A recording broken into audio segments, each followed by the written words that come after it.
Alrighty, I'm here to unbox my new SLX Hybrid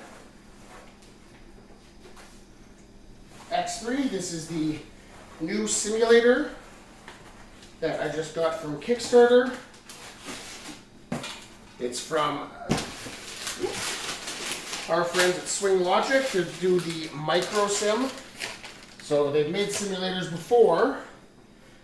This guy here features a speaker system, Bluetooth speakers, on-course yardage, and the ability to do both radar tracking as well as full simulator. So it has a launch monitor and the ability to run a simulator with E6. So came in today, nice box. SLX Hybrid X3 Pro, change the game, magnetic enclosure, all your information here. Package, step-by-step instructions, location on how to set it up, and here's the unit itself. Pretty sturdy unit.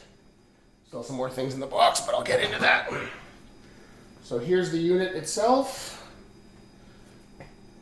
Comes with a little remote, and this remote actually is part of the sensor. It senses what your hands are doing during your swing. It's got power and all the other features on here, and it's got the Bluetooth speaker with magnets. And yeah, so I'm going to get this all set up and good to go, and then I'll come back to show you how it works. Alright, so I managed to get it mostly set up. I had a little bit of trouble getting the attachment that goes in your hand paired, and because the battery was just a little bit too dead. So I decided to go ahead without it, just kind of test the thing. So there's some issues. As you can see, the launch angle and whatnot is a little bit off because it doesn't have the club data that it gets from the glove. It's just getting the data from the ball. So you're looking at the speed and that sort of thing.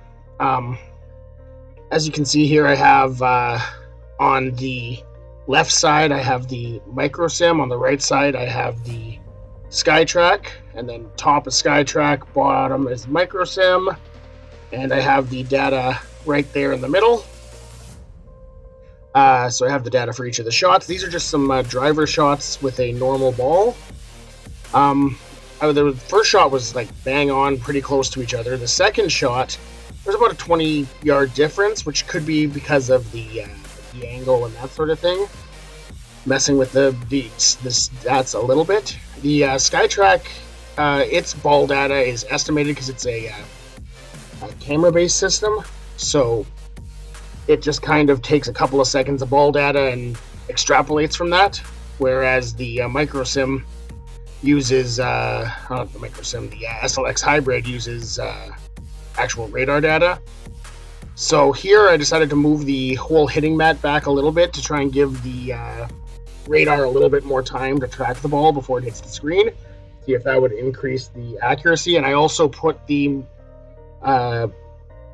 hybrid up on a little bit of a box so it wasn't sitting directly on the concrete floor, because I know other radar units have had issues when it comes to concrete floors. So yeah, so I'm firing off here. The data seems pretty good. I also had at a point I decided to bring out my SC300I from Voice Caddy. It's another radar-based unit, and just to see how the numbers compared, and they were actually pretty close. So here's a few driver shots with a normal ball, and the numbers are close enough. I mean, there's still a bit of calibration, and once I have the hand part working, it should get a little bit better data.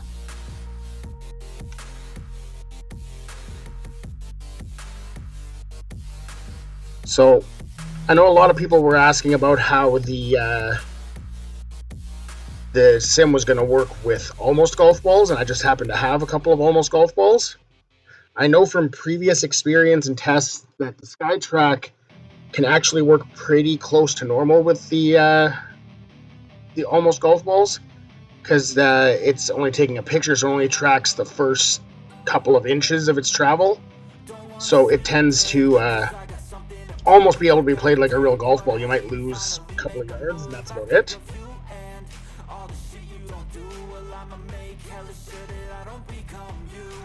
So, I believe this shot here still with... You'll be able to tell the difference when it goes to a thing. So yeah, here, this was with the regular golf ball still. Last one with the regular golf ball. I'm sorry about the voiceover there. I had another camera that I was talking to, but it decided to die and not record the video properly, so you get my voice afterwards.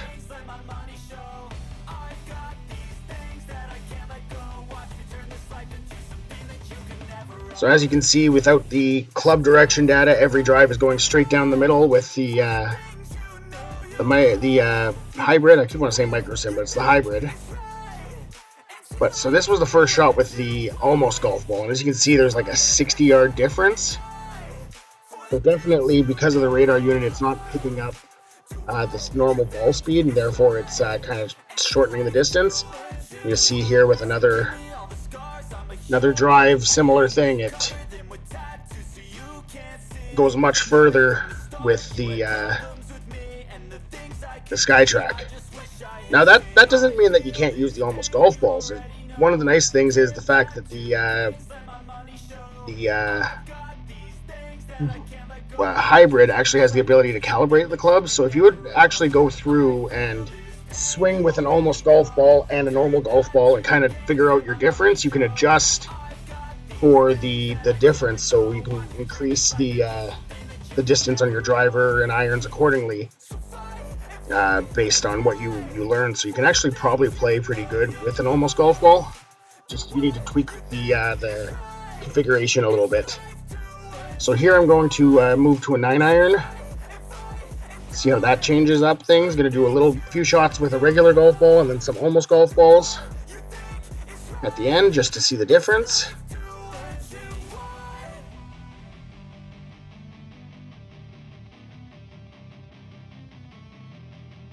All right. So here we go. 2 shots with a 9-iron. First couple, it's actually reading pretty close on the radar. And here we go, distance total.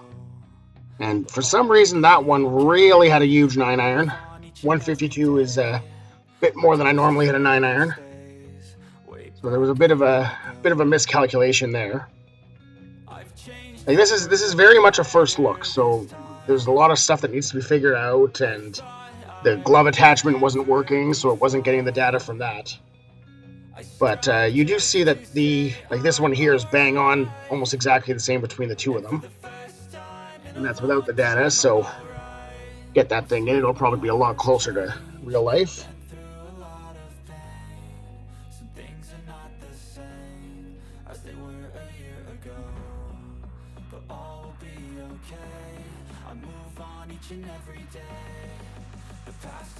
I think this is actually where I bring the radar unit up to double check.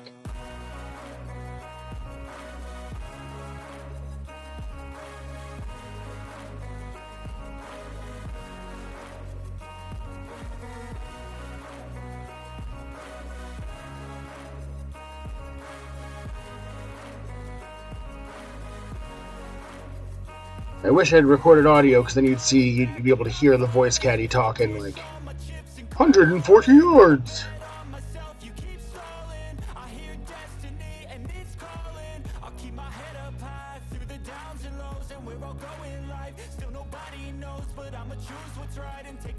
So this one here was again pretty close.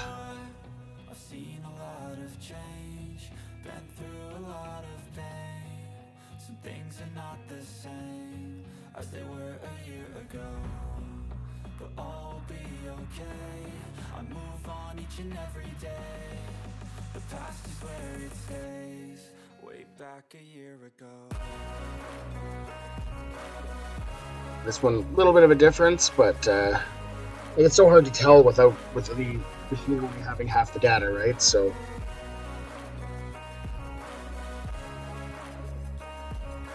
Pretty close. Now here's where I transferred to the almost golf balls with the 9-iron to see what the difference is here.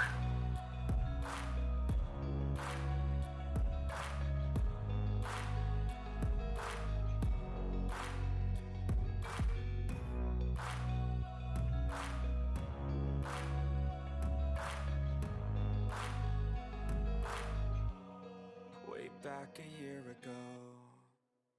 So you see with the almost golf ball, you lost 30 yards on this, but you could always change that by upping the distance in the software and kind of try and narrow that gap and tune it in.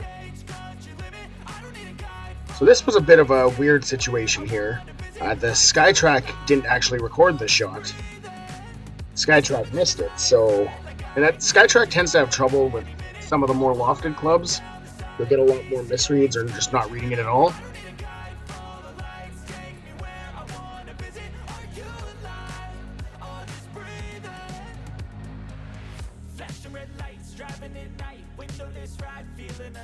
Nothing in sight, forever in flight. Follow those lines, we'll make it this time. Blurry street lights, work as a guide to memories that we're making tonight.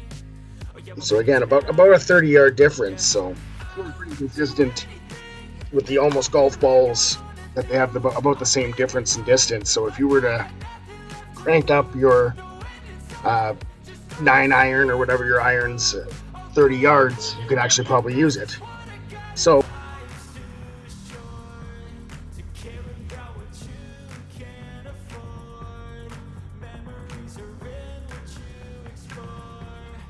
I decided to try the putting feature, so because it's something that some other budget simulators don't actually have, is putting.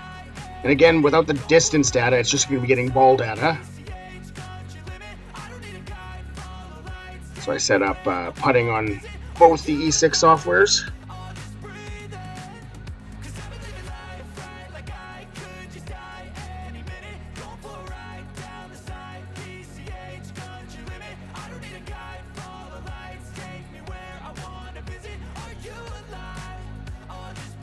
Alright, so now we've got our putting data.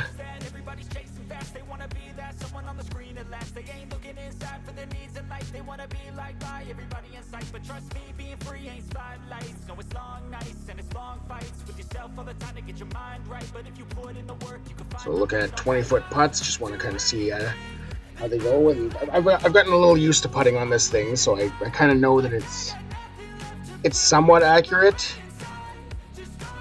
but far from perfect. So just kind of seeing how it compares to the Skytrak here. And it didn't read the first one, but that was, I think, an issue with these. The radar was too far back, so I think I moved the radar a little bit closer. In the little manual and whatnot, it tells you the distance you should have, so you almost have to move the radar to just like 2 feet behind the ball when you're putting, or putt from further back, and then it read it no problem the rest of the time I tried it. And again, the distances are off because of club angle and that sort of thing. You don't get that information, but it did seem to pick up a nice steady thing, and it was getting the speed off of the thing, which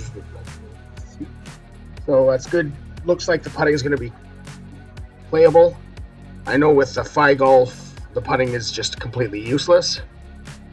So at least with this, it seems like the putting is close to right, if not a little bit heavy. But it is what it is, and yeah, it's an early look, and I'm actually really excited about where this is going to go. And yeah, so pretty good. And yeah, that's about it for that. I just want to go over some of the things that you might not know about E6 if you've never used E6 before. So I'm just going to quickly go over that.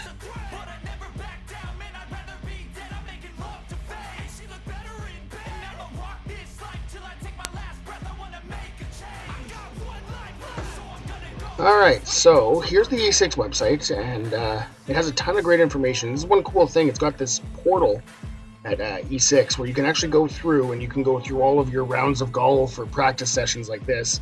You can actually kind of look at the data for each shot. It's got a lot of in-depth data and breaks it down for you, as well as keeping like a handicap and all that sort of thing. So this is the data for the Skytrak. So one thing I did notice is with the Skytrak, it was set to our local atmospheric pressure, like the elevation. So set to 500 feet above sea level, which is actually what my radar unit, the voice caddy, actually takes into account your elevation automatically. So both of those had atmospheric data, whereas the hybrid was actually set to sea level, so that also could have accounted for some of the differences in distance. So again, this was kind of just the first look. I didn't have a lot of time. I wanted to quickly get into things and break it down so I can get a video out there so people can kind of see what to expect. And yeah, I wish all my shots were this straight down the middle, but unfortunately they are not. But I just wanted to kind of bring it out. If you go to portal.e6golf.com, you can sign in with your account and you can actually see all sorts of data about all the shots and go through, and it's a really cool feature to have. So yeah, thanks for tuning in. Like and subscribe the video. If you like the video, subscribe and all that fun stuff. And on later this weekend, I'm going to take the hybrid out onto the course so I can test the GPS and maybe the Bluetooth speaker and all that fun stuff. So I look forward to that, and stay tuned for more videos as I try and explore this thing. And as firmware updates come out, I'll have more accuracy and we can kind of test it against some other sims. I'm going to try doing it against the GC Quad and a TrackMan once it's good to go, because I mean, right now there's not much point. And yeah, so I look forward to it, and come back for more. Thank you.